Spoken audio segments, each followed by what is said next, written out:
कारगिल सिर्फ दो देशों के बीच युद्ध की कहानी नहीं, बल्कि ये सफेद बर्फ को अपने लहू से लाल कर देने वाली हिंदुस्तानी फौज के शौर्य, बलिदान और समर्पण की कहानी है। विपरीत परिस्थितियों में भी भारतीय सैनिकों ने हिम्मत नहीं हारी और अपनी जमीन से पाकिस्तानी सेना को खदेड़ कर ही दम दिया।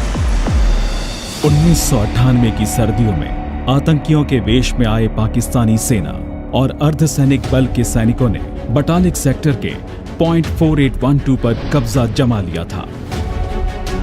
पॉइंट 4812 भारत की सुरक्षा और सामरिक दृष्टि से बेहद महत्वपूर्ण था।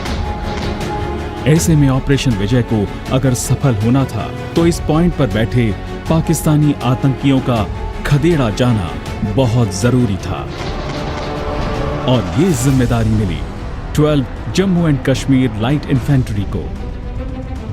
इसी बटालियन की चार्ली कंपनी को कई टुकड़ियों में दुश्मन पर हमला करना था जिससे दुश्मन को घेरा जा सके और इसी योजना के तहत सेक्शन कमांडर हवलदार सतीश चंद्र को दुश्मन पर पीछे से हमला करने की जिम्मेदारी दी गई। लेकिन इससे पहले कि हवलदार सतीश की टुकड़ी हमला कर पाती, दुश्मन ने हवलदार सतीश और उनकी टुकड़ी पर गोलियों की बौछार कर दी। इस हमले में उनका पैर बुरी तरह जख्मी हो गया, लेकिन उन्होंने गोलियों की बौछार और आर्टिलरी फायर के बावजूद पाकिस्तानी सैनिकों को मार गिराया। हवलदार सतीश की बहादुरी, युद्ध कौशल और बेहतरीन रणनीति का नतीजा था कि सेना ने बटालिक सेक्टर के पॉइंट 4812 पर फिर से कब्जा कर लिया।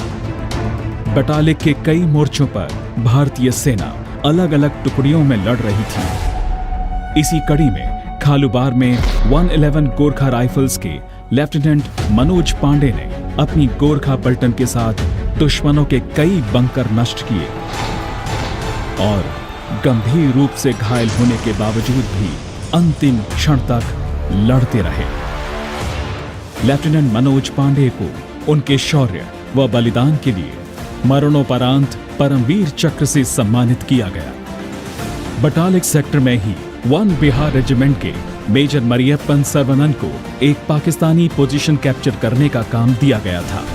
दुश्मन के बंकरों पर रॉकेट लॉन्चर और स्मॉल आर्म से फायर करते हुए मेजर मरियप्पन दुश्मन की गोलियों की चपेट में आ गए और वीर गति को प्राप्त हुए। उन्हें मरणोपरांत वीर चक्र से सम्मानित किया गया।